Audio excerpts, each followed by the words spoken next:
Hey guys, welcome back to my channel and welcome back to my micronutrient mini series. In today's video, we are going to be talking all about vitamin K. If you guys are new around here, welcome. My name is Becca. I'm a registered dietitian, and in each episode of this series, I am going to be going through a different vitamin or mineral and basically telling you everything you need to know, all the basics about that nutrient. Okay, so let's just dive right in. We are continuing with our fat-soluble vitamins, and today we're going to be talking about vitamin K. And the biggest role when it comes to vitamin K is blood clotting. There are actually different types of vitamin K.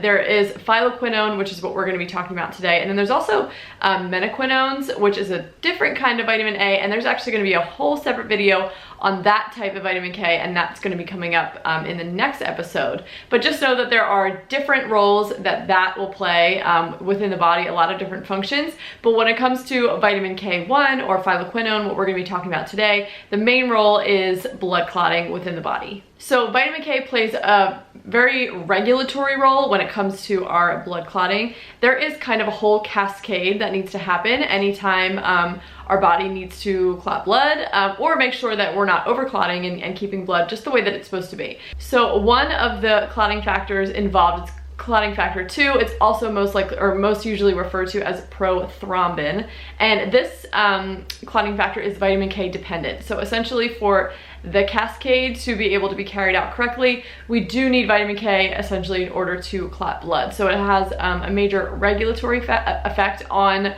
our body's ability to clot blood. So if anyone you know is on warfarin or Coumadin, this is a drug that helps keep your blood from clotting. So when you're on this drug, you have to be really careful about your intake of vitamin K and your intake of green leafy vegetables, because your body has this delicate balance, and if you all of a sudden flood the body with too much vitamin K, or you drastically reduce the amount of vitamin K, basically you really need to keep your intake of vitamin K very steady while you're on these drugs, because if you have a drop in vitamin K or a big spike in vitamin K, it's going to affect how that cascade works. It's either going to not happen enough, or it's going to all of a sudden be upregulated and be happening too much, and then you could get blood clotting. So if you ever, if you're on those drugs, you know anyone that is why they have to be careful of their vitamin K intake. Vitamin K is stored in the liver as well as fatty tissue, and some circulates in the blood, but in comparison to all the other fat-soluble vitamins, vitamin D, vitamin E, and vitamin A, it actually has lower levels in the body in comparison, and that is just because it is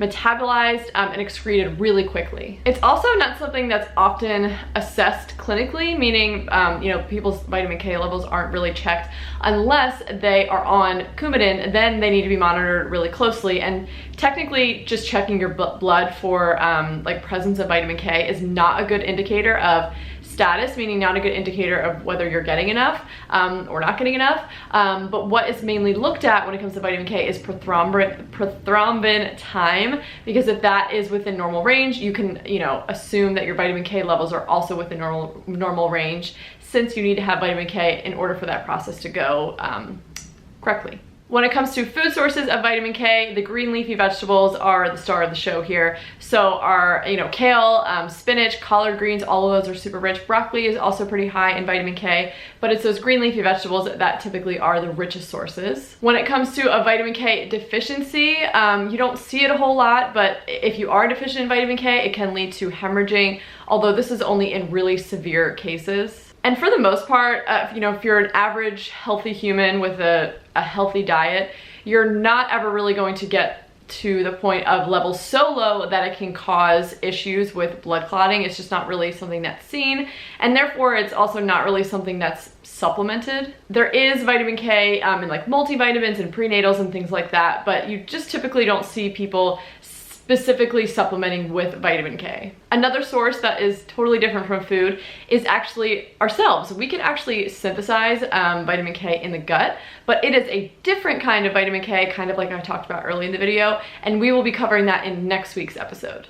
Okay guys, so that is everything I wanted to share with you about vitamin K. Just a quick little snapshot to teach you everything you kind of need to know about it and all of the basics. I hope that you learned something new today. And if you are also obsessed with nutrition like I am, I'm sure you love hearing this kind of information. I just love to learn about how nutrients interact with our biology and biochemistry. I think it's just all so fascinating. So thank you guys so much for watching this video. Make sure to tune in to the rest of the series. I will be putting new episodes out every other Monday. But that's it for today. Thanks again for watching, and I will see you guys in the next video. Bye!